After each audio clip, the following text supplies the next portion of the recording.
kembali lagi sama aku Lakisha. Dan hari ini aku kedatangan banyak banget narasumber yang seru. Nah, kalian pernah kepikiran gak sih ternyata selain Belanda dan Portugis, Spanyol juga pernah menginjakan kaki loh di Indonesia. Iya, Spanyol, negara matador dan penjajah dunia itu ternyata pernah rebutan rempah juga di Maluku. Selamat datang di podcast Jejak Waktu. Podcast yang ngulik sejarah Indonesia dari sisi yang sering terlupakan. Hari ini kita akan bahas kisah menarik tentang penjelajahan samudera bangsa Spanyol dan jejak singkat mereka di Nusantara. Nah, sebelum kita mulai, mungkin kita boleh kenalan sama teman-teman kita dulu ya.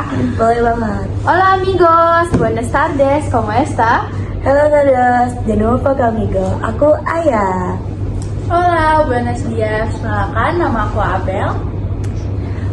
Hola. Hola, me llamo Keisha, un placer conocerte. Hola, soy Vika. Hola, mi nombre es Guri. Hola, soy Hugo. Hola, mi nombre es Maya.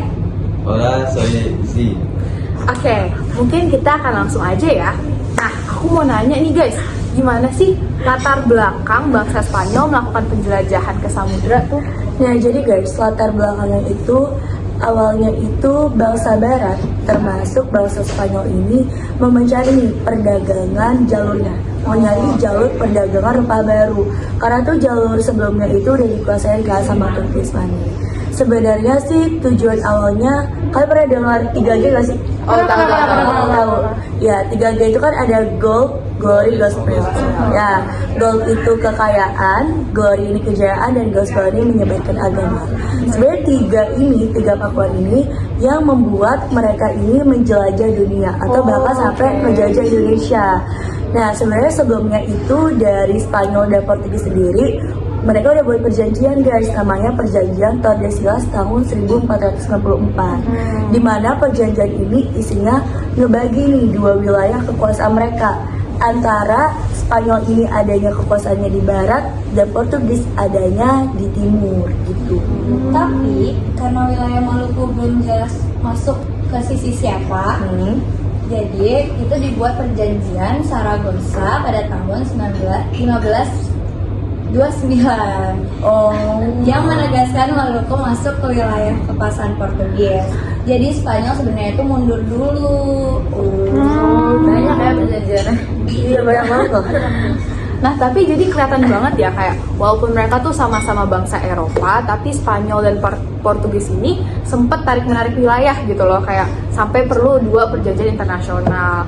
Ini nunjukin berarti penting banget ya kalau misalnya jalur perdagangan dan wilayah Asia itu terutama Maluku tuh sangat menarik gitu ya di mata Betul banget. Oke, sekarang kalau misalnya nih aku mau nanya tentang tokoh penjelajahannya gitu. Siapa sih yang paling terkenal gitu di pihak Spanyol? Ada nih tokoh keren namanya Ferdinand Magellan. Dia tuh sebenarnya asalnya dari Portugis, tapi dia berlayar untuk Spanyol.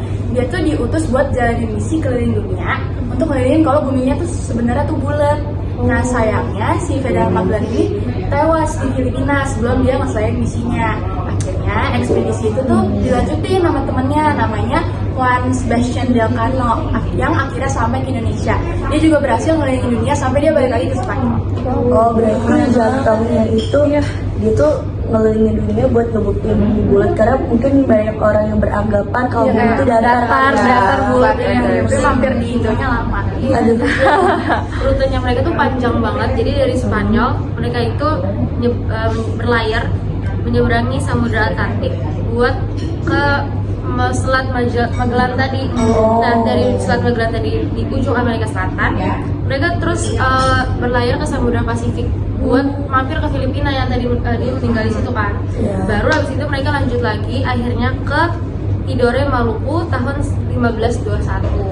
Berarti Kayak lama banget gitu kan nyampainya. Berarti yang sampai banget ke Indonesianya itu si Juan Sebastian del Cano itu ya? Iya benar. Mereka juga tiba di Tidore dan menjalani kerja sama dagang dengan Sultan Tidore. Tujuannya untuk mendapatkan pasukan atau rempah dan saingan sama Portugis yang kerjasama dengan Ternate. Tapi konflik antara Tidore versus Ternate ini tuh bikin Spanyol sama Portugis tuh akhirnya tuh ikut perang juga. Jadi walaupun meskipun mereka sempat bentrok, akhirnya dua negara ini tuh berdamai dan Spanyol yang kalah. Jadinya Spanyol sepakat mundur dari Maluku tahun 1606 sesuai perjanjian Saragossa. Tapi Spanyol nggak lama sih di Indonesia, cuma sekitar 40 tahunan. Tapi mereka tetap ninggalin jejak sejarah penting di Maluku. 40 tahun banyak. 40 tahun Tahun banyak ya, itu nggak dikit. Sebenarnya kalau dibandingin sama yang lain mungkin dia termasuk Iya. bedanya sama Ya mungkin Belanda. kalau kita bandingin sama Belanda beda jauh banget ya. Iya, jauh banget. Walaupun bangsa Spanyol sama Eropa ini cuma 40 tahun, mereka tuh punya dampak yang banyak banget. Salah satu dampak positifnya bisa dibilang Maluku tuh jadi terkenal banget dalam yang namanya perdagangan rempah-rempah. Indonesia kan kayak akan rempah-rempah yang kalian tahu. Tapi dampak negatifnya justru lebih banyak. Kayak yang udah di-mention di awal, Maluku tuh jadi terpecah-pecah, nggak tahu masuknya ke bagian mana. Terus kalian sadar nggak sih sampai saat ini bangsa Indonesia tuh masih banyak banget kena pengaruh dari luar? Iya, Nah, banget. Ternyata itu udah terjadi dari zaman dulu loh. Jadi waktu Spanyol ini masuk, mereka tuh juga nyebarin yang namanya aturan-aturan politik dan juga agama yang memang mereka bawa. Terus kita tuh jadi terpengaruh, istilah jeleknya kita kayak nggak punya jati diri deh sampai sekarang.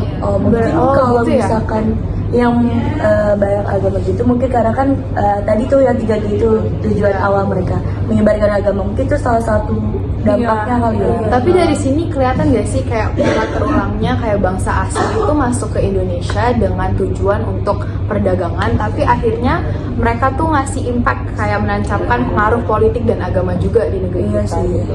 Terus yang paling kerasa banget nih dampaknya itu adalah Indonesia jadi incaran bangsa asing karena rempah-rempahnya, bukan cuma sebagai mitra dagang tapi juga sebagai target penjajahan. Karena banyak banget ya negara-negara yang menjajah kita kan. Inggris, Belanda, Jepang. Saking banyaknya rempah-rempah. Kalau kayak gitu kita doang udah yang dirugiin. Kayak tadi Spanyol sama Portugis dari yang tadinya musuhan mereka Jadi damai. Kita doang Dampaknya segini kita doang. Kita yang dijajah. Oke, kayaknya mungkin sampai situ aja diskusi kita hari ini. Aku ngerasa keren banget diskusinya hari ini. Kita mulai tepuk tangan dulu.